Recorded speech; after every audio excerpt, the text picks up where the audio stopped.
এটা হচ্ছে আদত বান্দি গোলাম। জমিটা যাইবে গহুরে লয়ে দিত।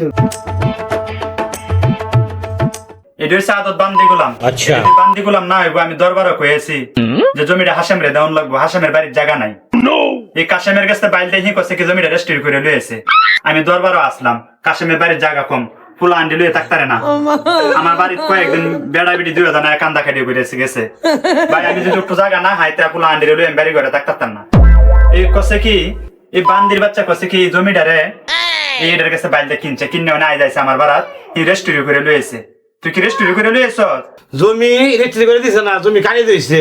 যদি আপনি কোন তাহলে আমার জমি রেজিস্ট্রি করে দিব। চেয়ারম্যান সাহেব, জমিটা অন্য রেস্টুরি হইছে না, আপনি যদি কোন জমিটা রেস্টুরি করে দিব। আর গ্রামবাসী জানে, আমরাও জানি, আপনি যারে কইবেন জমিটা এরেই দিব। আপনি ডরে এই যে আমরা যাই অন্য জমি রেস্টুরি করে আমরা দিছে না, আমরা আনতে হচ্ছে। চেয়ারম্যান সাহেব, আপনাকে কোন হেরাও করি এই লোকটিও করি। যে বেড়া জমি এ বেড়া তো সমস্যা নাই, হে বেড়া তো একজনের লিখে দিতে লিখছে। খের এটা উল্টা পাল্টা গপ লাগাইছে।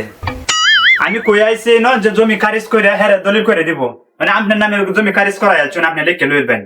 এটা কোনো কথা হইলো আপনারা? আমি এটা কিভাবে কইতাম? সমাজে যাই আমি মুখ দিয়ে পারবাম? দরবারটার মধ্যে মিনিমাম 200 থেকে 500 লোক আছে।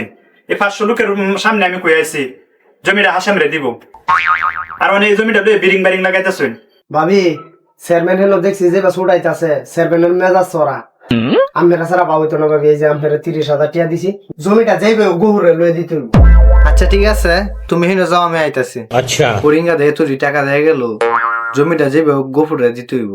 কারণ তোরা কইতাছ যে জমিটা তোরা লয়ে দিতাম, এলাকাবাসী মনে করবো আমি তোরার কাছে তো ঘুষকাই আছি। তোরার কাছে তো ঘুষকাই আমি এলাকা জমিটা মানে তোরা দিতাছি, এটা এলাকার মানুষ না বুঝতো না। এলাকা হুদায় আমার বাড়াতে নলে লাভ নাই, বাইরে যা যা যা বাইরে যা, কখনো না বই রেছ বেলাজ্জার দল। এটা আদত বান্দি গুলাম এই দেশটার মধ্যে আয়া দেশটা নষ্ট হইয়া ছাড়ি দিতাছে। যা ব্যক্তি যাইতে আমার গড্ডারা গরম করে আলছে না বই থাকিয়া। তুমি এরা লোক এমন করতেছো কে রে? এরা যাইবো কই? এরা তো তোমার গ্রামের লোকই, এটা কি অন্য কেউ? তুমি যদি গ্রামের লোককে আচরণ না রাখতে পারো তো তুমি কাটারে লয়ে চলবা। তুমি মারা যাওয়ার পরে এরাই তো তোমার জানাজা পড়বো, তুমি এরার সাথে এরকম আচরণ করতেছো কে রে? তোমার তো সকল লোকেরই দরকার। আমি এটা লয়ে কথা শুনতে চাই না, তুমি যেটা ওকে শেষ করে দিবা। আর জমিটা তুমি গোপরে, হ্যাঁ আমি যাইতেছি গে। আচ্ছা তাহলে এমন হয়েছে, আমি যাইভাবে কইতাছি এইভাবে দরবারটা করবাম। দরবারের দিন আমি যখন ডাক্তার এনে দিগাইয়াম যে দলিল হয়ে গেছে নাকি, এ সময় পুরান একটা দলিল এনে দেয় যে দলিল হয়ে গেছে, আমার হাত এনে দিবা। আচ্ছা। পরে আমি এই দলিল দেখে কইয়াম যে দলিল হয়ে গেছে। দলিল হয়ে গেছে, এটার মধ্যে তার কোনো কিছু করার নাই গিয়া।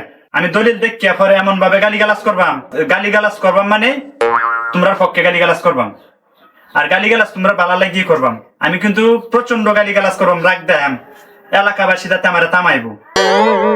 আমি এমন আছে বেত মাত্তারি, যদি এলাকাবাসী গরম তাই তাহলে আমি কিন্তু বেত মারবাম। আচ্ছা। তোমরা উপরে অত্যাচার করে আমি এলাকাবাসীরা তোমরা পক্ষে আনবাম, পরে যাতে এলাকাবাসী কিছু লোকে কয় যে চেয়ারম্যান সাহেব রেস্টুরি হয়ে গেছে তো গেছেই, ঠিক আছে আমি এলাকাবাসীরা জিগায়াম যে এই পরিস্থিতি হয়েছে, তাহলে তোমরা যাও গা।